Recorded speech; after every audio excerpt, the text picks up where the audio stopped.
ازيكم حبايبي؟ عاملين ايه؟ يا رب تكونوا بخير دايما وباحسن حال يا رب، اللهم امين. تعالوا بقى نعمل مع بعض شويه كبده اسكندراني كده، ايه امرايه. بصوا بقى، انا بحب اعمل ايه، هي معاها الطشه بتاعتها. تمام، بسم الله كده بالراحه. بسم الله.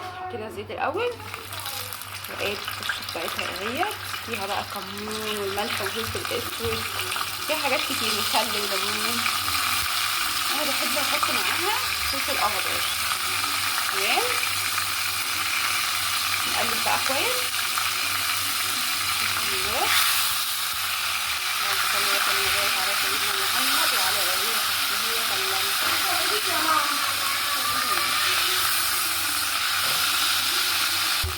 بقى اول ما تبدا معانا كده الايه الفلفل الاخضر، نقوم حاطين ايه الكبده بتاعتنا. انا مصفياها بس مش غسلاها، الكبده ما اتغسلتش. بصوا، بصفيها كويس جدا عشان ميبقاش فيها دم ولا اي حاجه. طبعا احنا مش بنقلب كتير، بس ايه تقليبه خفيفه كده ونسيبها بقى. بس كل ما تاخد اللون اللي هو البني ده نقوم مقلبينها تقليبه صغيره. تمام كده، بسم الله. بصوا ما شاء الله، اخدت طبعا الصدمه بتاعتها واخدت اللون بتاعتها، اللون بتاعها. هنقوم بقى عاملين ايه، انا بحب احط الملح في اللحظه دي. بسم الله، الملح بتاعنا اهو.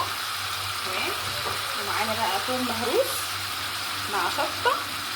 بصوا بحط معلقه انا عاملاها، ودي بقى بتعلي الطعم بتاع الكبده وبتخليه تحفه ان شاء الله، اللهم بارك. يعني الحركه دي بتخليكوا تاكلوا احلى كبده شفتوها في حياتكم. يعني لا تقولي بقى ايه عربيه كبده، ولا تقولي لي مطعم كبده. ما شاء الله ما شاء الله اللهم بارك، طعمها حلو قوي. الريحه يعني بتجيبكم بجد من اخر الشارع. عارفين انتوا عربيات الكبده اللي بتعدوا عليها وتقولوا الله ايه الريحه الجميله دي؟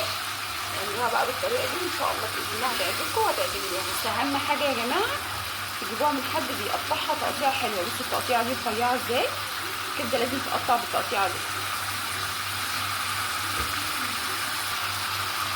ما شاء الله شايفين كده خلاص بقى هي استوت معانا.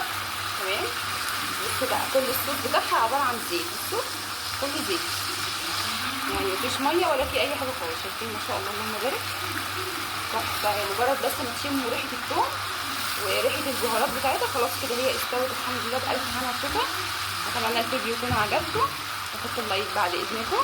بحبكم في الله، والسلام عليكم ورحمه الله وبركاته.